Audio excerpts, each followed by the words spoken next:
पाकिस्तान समेत मुतादिद मुस्लिम ममालिक के वज़राए ख़ारजा ने अपने मुश्तरका बयान में गज़ा में बिगड़ती हुई इंसानी सूरत हाल पर गहरी तशवीश जाहिर की है।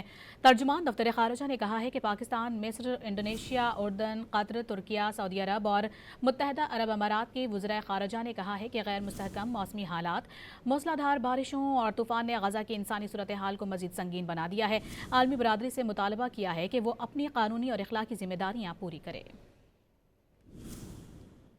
पाकिस्तान समेत मुतादिद मुस्लिम ममालिक के वज़राए ख़ारजा ने अपने मुश्तरका बयान में गज़ा में बिगड़ती हुई इंसानी सूरत हाल पर गहरी तशवीश जाहिर की है।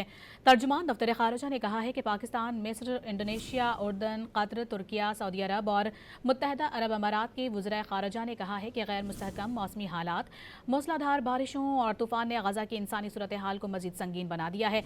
आलमी बरादरी से मुतालबा किया है कि वो अपनी कानूनी और अखलाकी जिम्मेदारियाँ पूरी करे।